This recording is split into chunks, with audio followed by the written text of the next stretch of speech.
श्री गणेशाय नमः। अथ श्री विष्णोरष्टोत्तरशतनाम स्तोत्रम्। अष्टोत्तरशतस्थाने स्वाविर्भूतं जगत्पतिं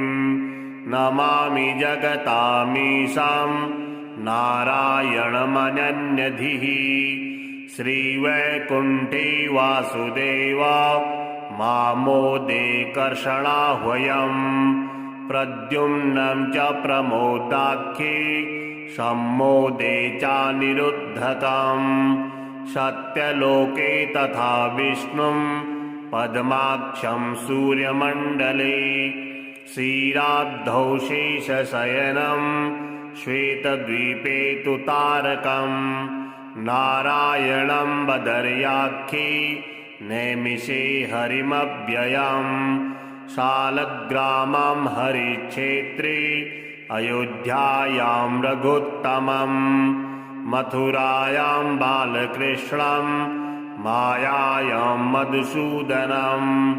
काश्यां तु भोगशयनमवन्त्यामवनीपतिं द्वारवत्यां यादवेन्द्रं व्रजे गोपीजनप्रियं वृन्दावने नन्दसूनुं गोविन्दं कलियध्रिदे गोवर्धने गोपवेशं भवघ्नं भक्तवत्सलं गोमन्तपर्वते शौरिं हरिद्वारे जगत्पतिं प्रयागे माधवं चैव गयायां तु गदाधरं गङ्गासागरगे विष्णुं चित्रकूटे तु राघवं नन्दीग्रामे राक्षघ्नं प्रभासे विश्वरूपिणं श्रीकूर्मे कूर्ममचलं नीलाद्रौ पुरुषोत्तमं सिंहाचले महासिंहं गदिनं तुलसीवने धृतशैले पापहरं श्वेताद्रौ सिंहरूपिणं योगानन्दं धर्मपुर्यां काकुले त्वान्ध्रनायकम् अहोबिले गरुडाद्रौ हिरण्यासुरमर्दनं विठ्ठलं पाण्डुरङ्गे तु वेङ्कटाद्रौ रमासखं नारायणं यादवाद्रौ नृसिंहं घटिकाचले वरदं वारणगिरौ काञ्चां कमललोचनं यथोक्तकारिणं चैव परमेशपुराश्रयं पाण्डवानां तथा दूतं त्रिविक्रममनोन्नतं कामाशिक्यां नृसिंहं च तथाष्टभुजसंज्ञकं मेघाकारं शुभाकारं शेषाकारं तु शोभनम् अन्तरासितिकण्ठस्य कामकोट्यां शुभप्रदं कालमेघं खगारूढं कोटिसूर्यसमप्रभं दिव्यं दीपप्रकाशं च देवानामधिपं मुने प्रवालवर्णं दीपाभं काञ्चामष्टादशस्थितं श्रीगृध्नसरसस्तीरे भान्तं विजयराघवं वीक्षारण्ये महापुण्ये शयानं वीरराघवं तोताद्रौ तुङ्गशयनं गर्जातिघ्नं गदस्थले महाबलं बलिपुरे भक्तिसारे जगत्पतिं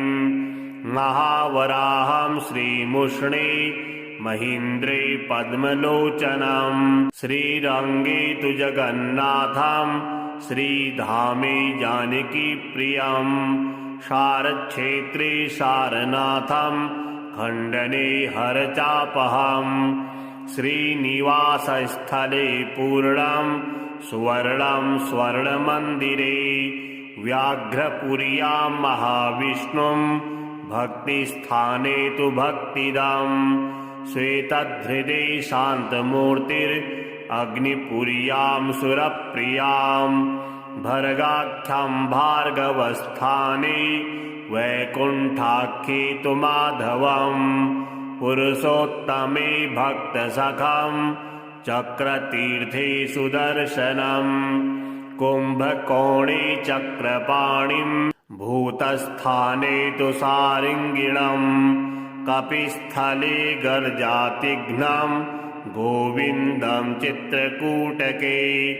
अनुत्तमं चोत्तमायां श्वेताद्रौ पद्मलोचनं पार्थस्थले परं ब्रह्म कृष्णाकोट्यां मधुद्वीपं नन्दपुर्यां महानन्दां वृद्धपुर्यां वृषाश्रयम् असङ्गं सङ्गमग्रामे शरण्ये शरणं महत् दक्षिणद्वारकायां तु गोपालं जगतां पतिं सिंहक्षेत्रे महासिंहं मल्लारिं मणिमण्डपे निबिडे निबिडाकारं धानुष्के जगदीश्वरम् मैहुरे कालमेघं तु मधुरायां तु सुन्दरं वृषभाद्रो महापुण्ये परमस्वामिवसंज्ञकं श्रीमद्वरगुणे नाथं कुरुकायं रमासखं गोष्ठीपुरे गोष्ठपतिं शयानं दर्भसंस्तरे धन्विमङ्गलकेशौरीं बलाढ्यं भ्रमरस्थले कुरङ्गे तु तथा पूर्णां कृष्णामेकं वटस्थले अच्युतं शूद्रनद्यां तु पद्मनाभमनन्तके एतानि विष्णोः स्थानानि पूजितानि महात्मभिः अधिष्ठितानि देवेश तत्रासीनं च माधवम् यः स्मरेत् सततं भक्त्या चेतसानन्यगामिना स विधूयाति संसारबन्धं याति हरिपदम् अष्टोत्तरशतं विष्णोः स्थानानि पठता स्वयम् अधीताः सकला वेदाः कृताश विविधा मखा सम्पादिता तथा मुक्तिः परमानन्ददायिनी अवगाढानि तीर्थानि ज्ञातः स भगवान् हरिः आदमेतत् स्वयं व्यक्तं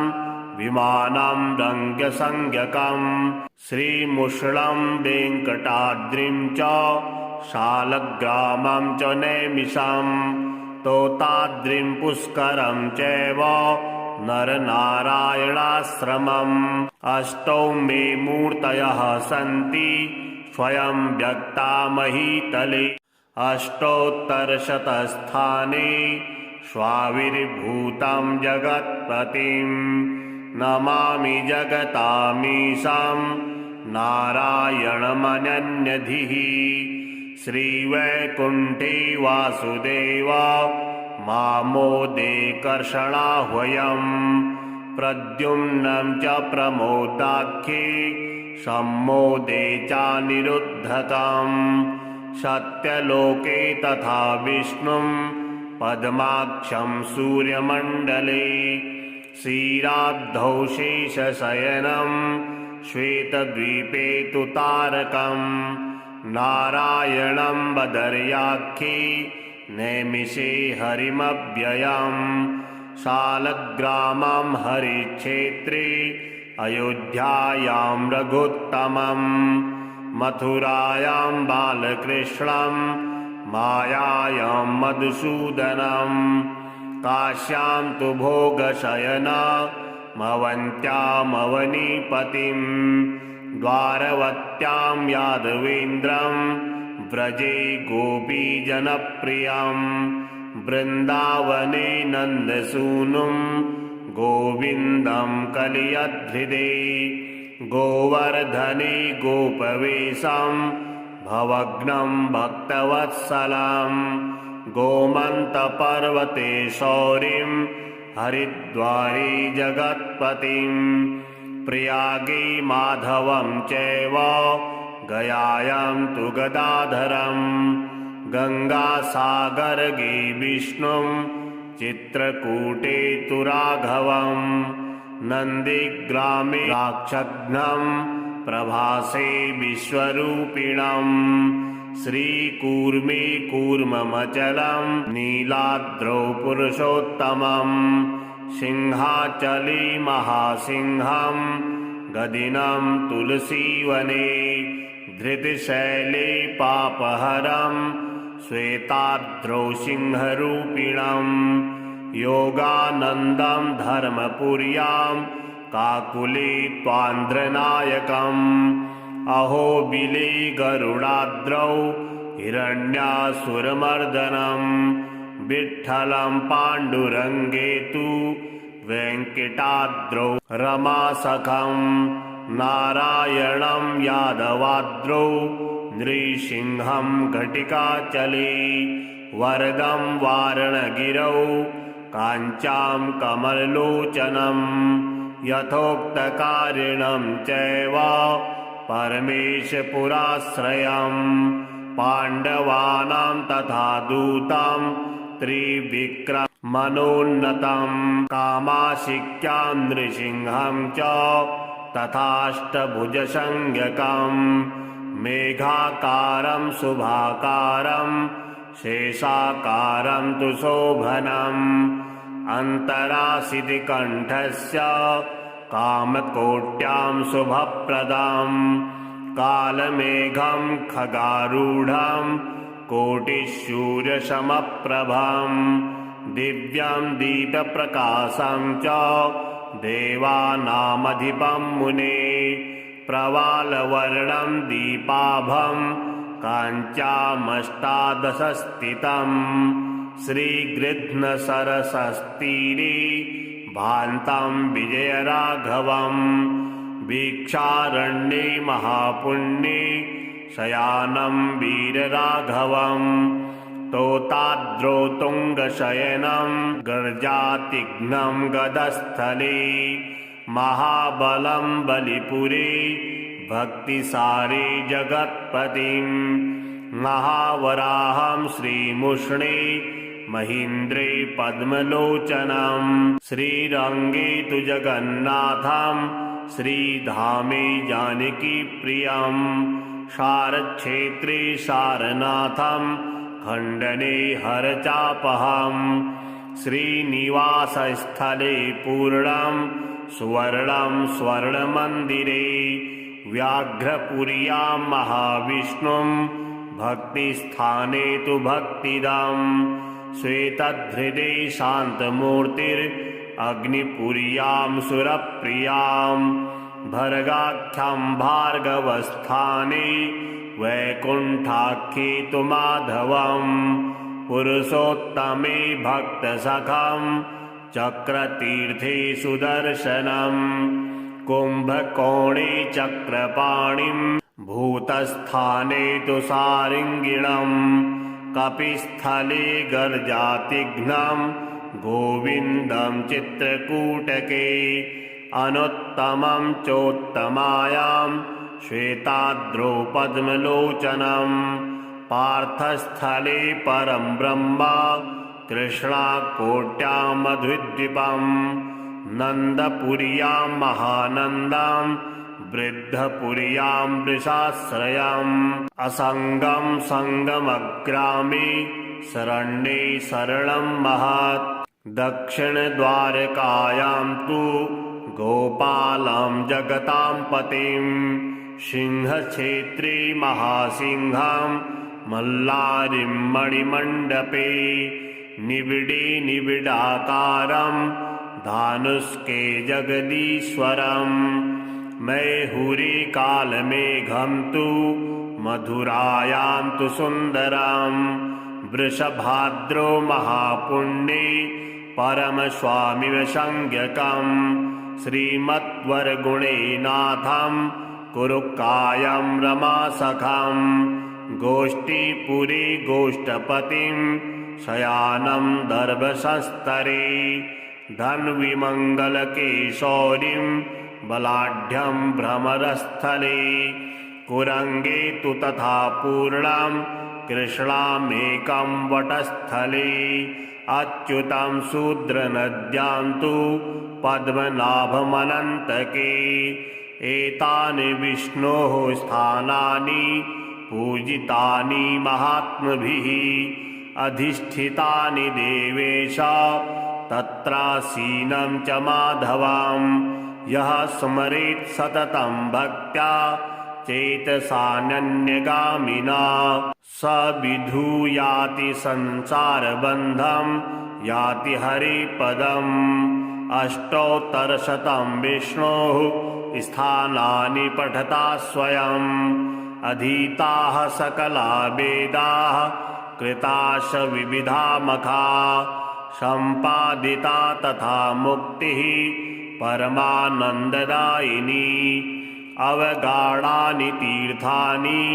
ज्ञातः स भगवान् हरिः आदमेतत् स्वयं व्यक्तं विमानं रङ्गसंज्ञकम् श्रीमुषलं वेङ्कटाद्रिं च शालग्रामं च नैमिषं तोताद्रिं पुष्करं चैव नरनारायणाश्रमम् अष्टौ मे मूर्तयः सन्ति स्वयं व्यक्ता महीतले अष्टोत्तरशतस्थाने स्वाविर्भूतं जगत्पतिं नमामि जगतामीशं नारायणमनन्यधिः श्रीवैकुण्ठे वासुदेव मामोदे कर्षणाह्वयम् प्रद्युम्नं च प्रमोदाख्ये सम्मोदे चानिरुद्धकम् सत्यलोके तथा विष्णुं पद्माक्षं सूर्यमण्डले क्षीराब्धौ शेषशयनं श्वेतद्वीपे तु तारकम् नारायणं बदर्याख्ये नैमिषे हरिमव्ययम् शालग्रामं हरिक्षेत्रे अयोध्यायां रघुत्तमम् मथुरायां बालकृष्णं मायायां मधुसूदनं काश्यां तु भोगशयनमवन्त्यामवनीपतिं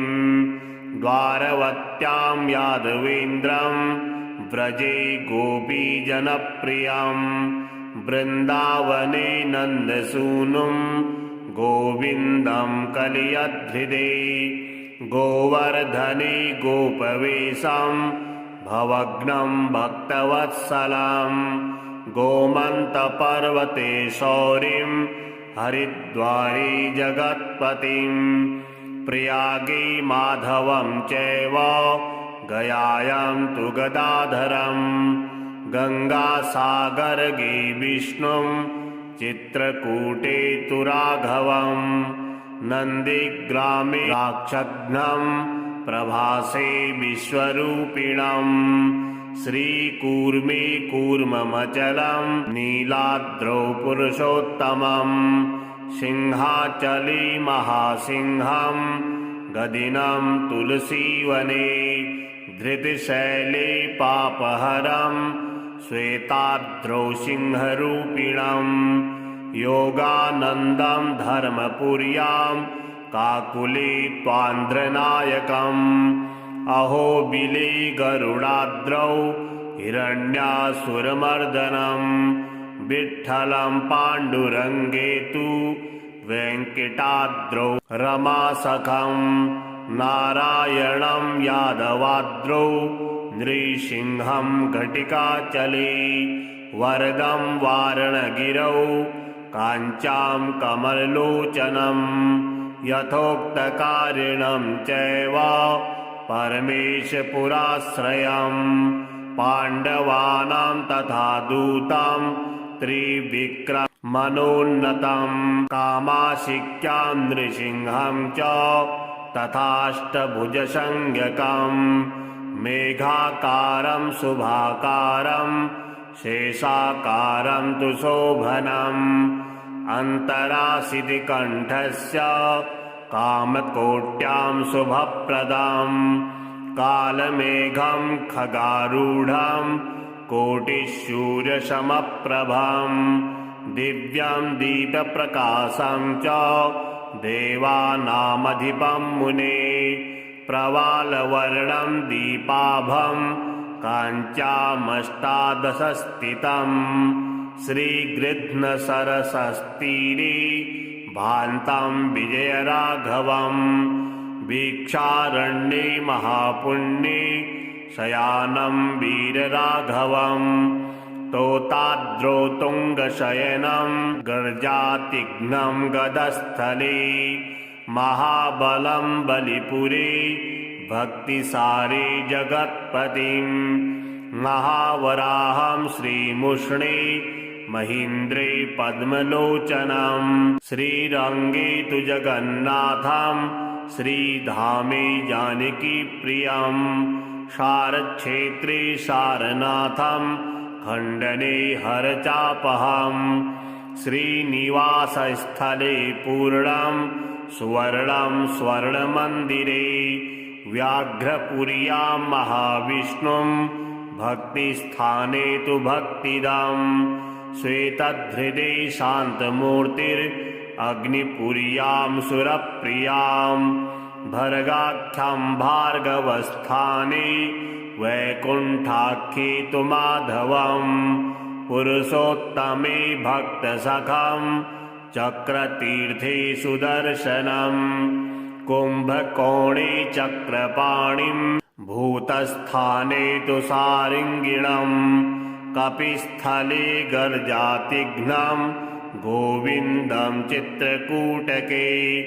अनुत्तमं चोत्तमायां श्वेताद्रौ पद्मलोचनं पार्थस्थले परं ब्रह्मा कृष्णाकोट्यां मधुद्वीपं नन्दपुर्यां महानन्दां वृद्धपुर्यां वृषाश्रयम् असङ्गं सङ्गमग्रामे शरण्ये शरणं महत् दक्षिणद्वारकायां तु गोपालं जगतां पतिं सिंहक्षेत्रे महासिंहं मल्लारिं मणिमण्डपे निबिडे निबिडाकारं धानुष्के जगदीश्वरं मैहुरे कालमेघं तु मधुरायां तु सुन्दरं वृषभाद्रो महापुण्ये परमस्वामिव संज्ञकं श्रीमद्वरगुणे नाथं कुरुकायं रमासखं गोष्ठीपुरे गोष्ठपतिं शयानं दर्भसंस्तरे धन्विमङ्गलकेशौरीं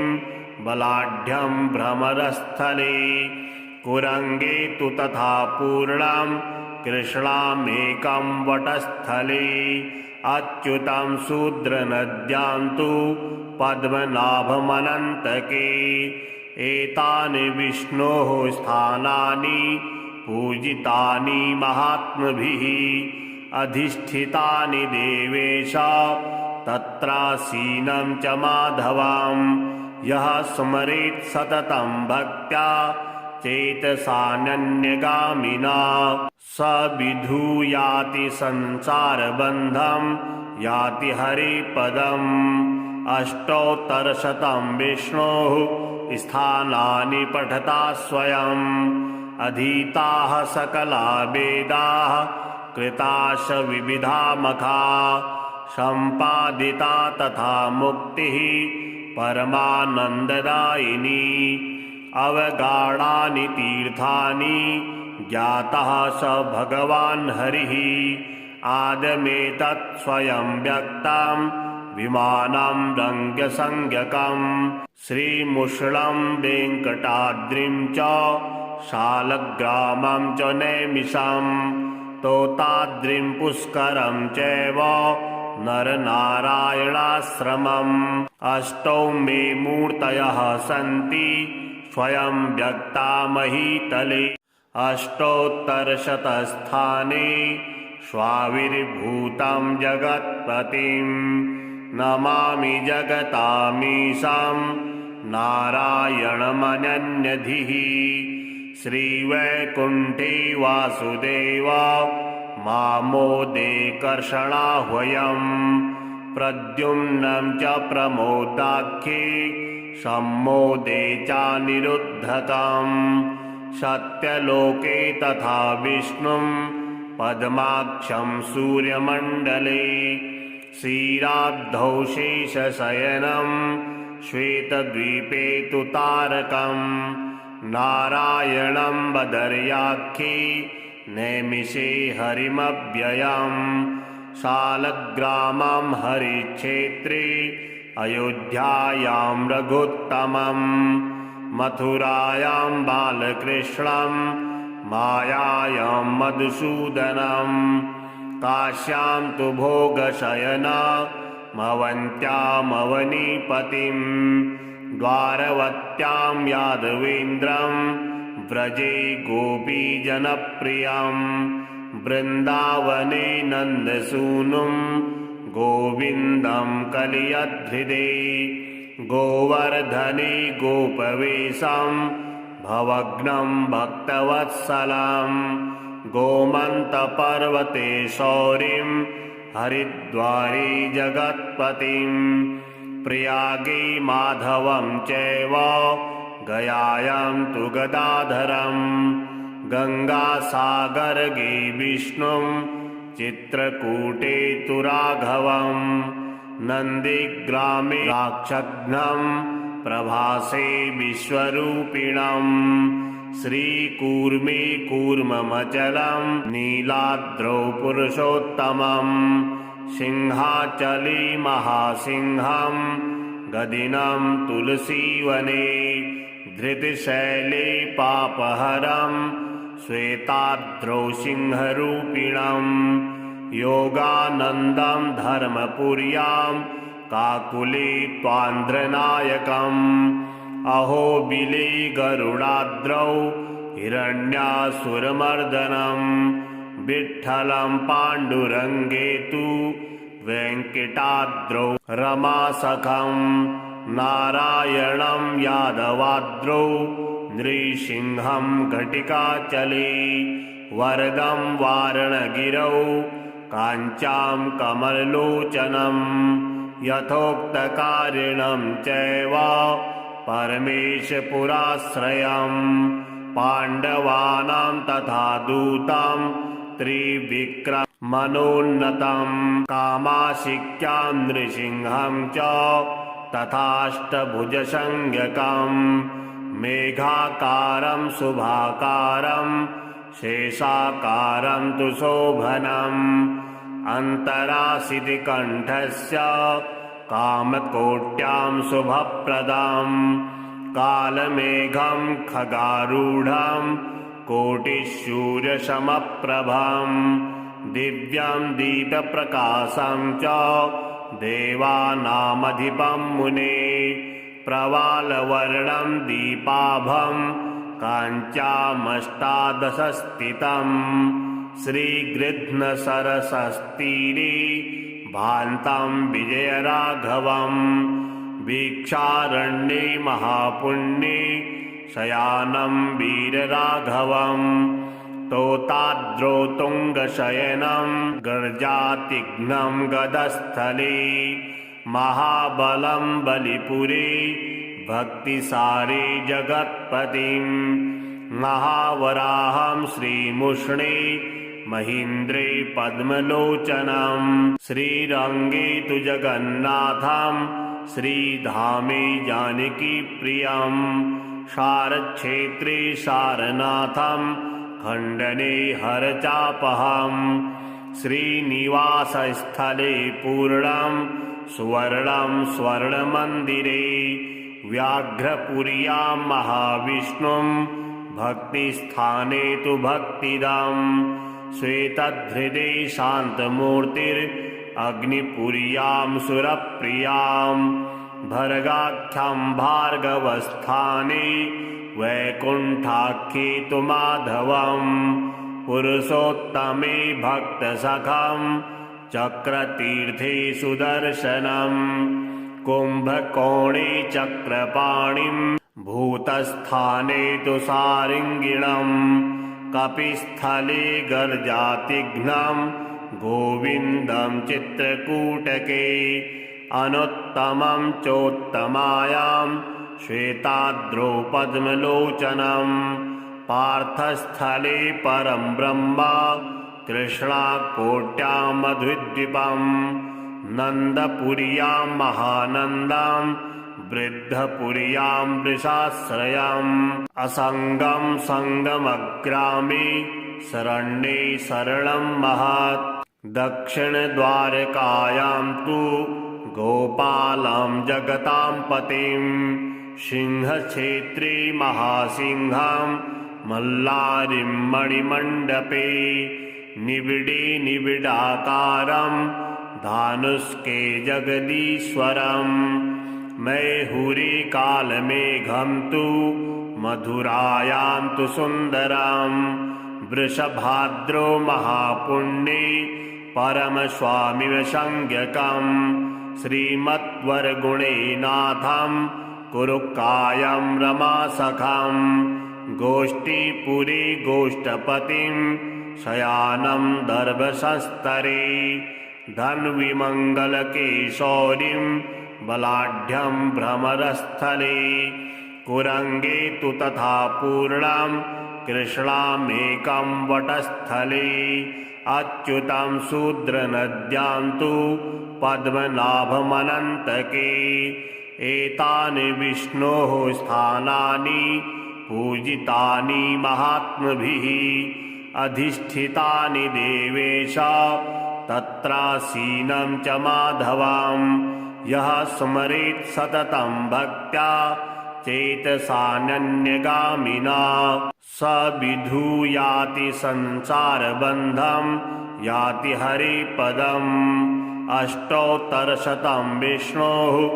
स्थानानि पठता स्वयम् अधीताः सकला वेदाः कृताश विविधा मखा सम्पादिता तथा मुक्तिः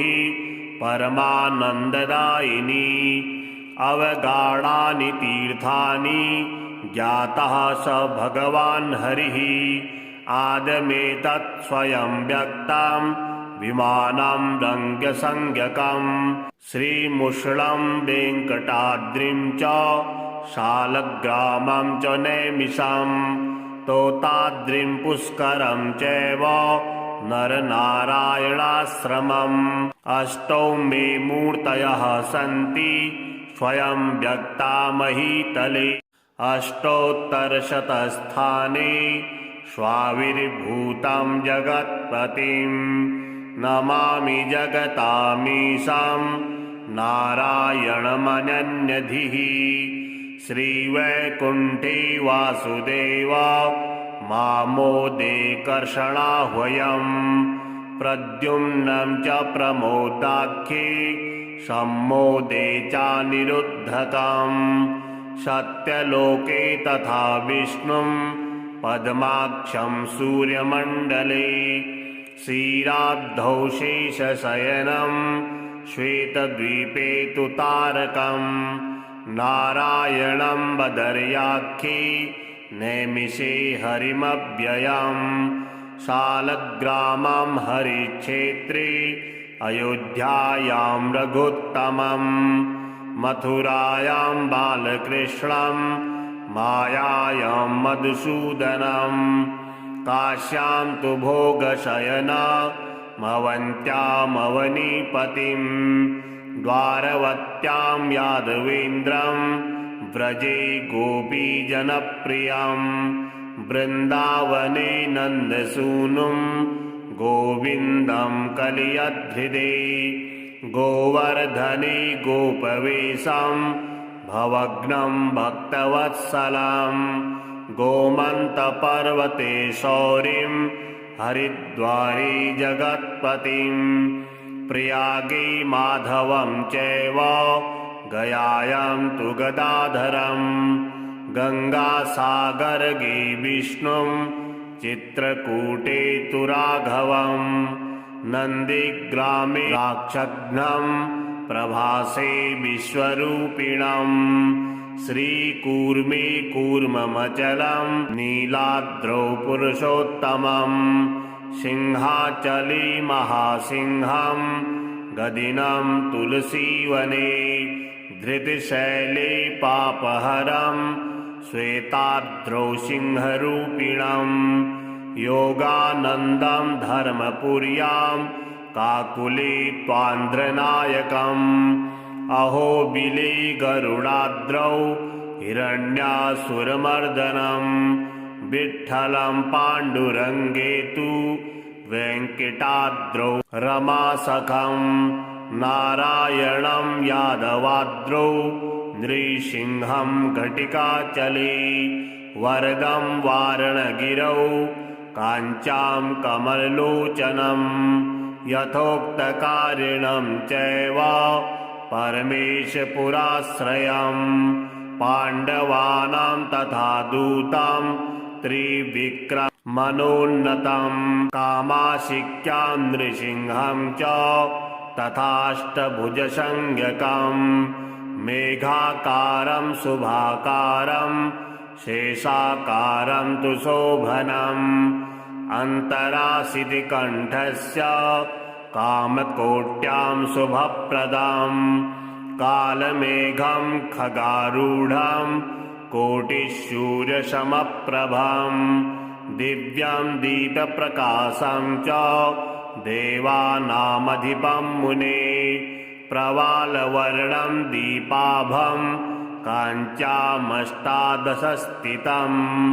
श्रीगृध्नसरसस्तीरे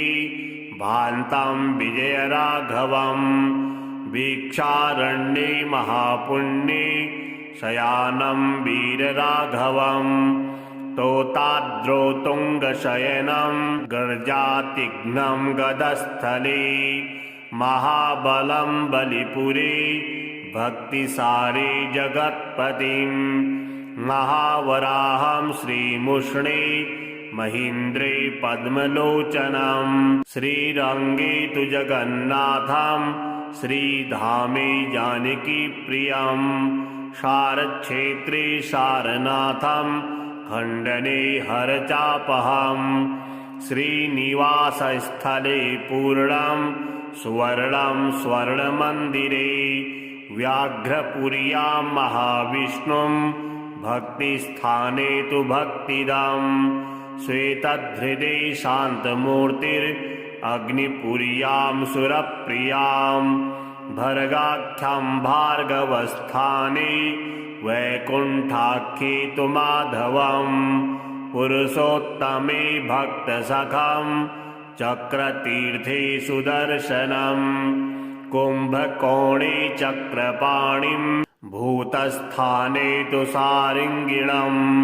कपिस्थले गर्जातिघ्नं गोविन्दं चित्रकूटके अनुत्तमं चोत्तमायां श्वेताद्रौ पद्मलोचनं पार्थस्थले परं ब्रह्म कृष्णाकोट्यां मधुद्वीपं नन्दपुर्यां महानन्दं वृद्धपुर्यां वृषाश्रयम् असङ्गं सङ्गमग्रामे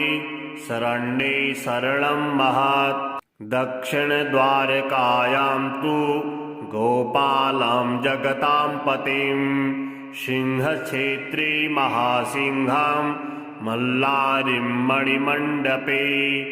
निबिडे निबिडाकारं धानुष्के जगदीश्वरं मैहुरे कालमेघं तु मधुरायां तु सुन्दरं वृषभाद्रो महापुण्ये परमस्वामिवसंज्ञकं श्रीमद्वरगुणे नाथं कुरुकायं रमासखं गोष्ठीपुरे गोष्ठपतिं शयानं दर्भसंस्तरे धन्विमङ्गलकेशौरीं बलाढ्यं भ्रमरस्थले कुरङ्गे तु तथा पूर्णां कृष्णामेकं वटस्थले अच्युतं शूद्रनद्यां तु पद्मनाभमनन्तके एतानि विष्णोः स्थानानि पूजितानि महात्मभिः अधिष्ठितानि देवेश तत्रासीनं च माधवं यः स्मरेत् सततं भक्त्या चेतसानन्यगामिना स विधूयाति संसारबन्धं याति हरिपदम् अष्टोत्तरशतं विष्णोः स्थानानि पठता स्वयम् अधीताः सकला वेदाः कृताश विविधा मखा सम्पादिता तथा मुक्तिः परमानन्ददायिनी अवगाढानि तीर्थानि ज्ञातः स भगवान् हरिः आदमेतत् स्वयं व्यक्तं विमानं रङ्गसंज्ञकं श्रीमुषलं वेङ्कटाद्रिं च शालग्रामं च नैमिषं तोताद्रिं पुष्करं चैव नरनारायणाश्रमम् अष्टौ मे मूर्तयः सन्ति स्वयं व्यक्ता महीतले।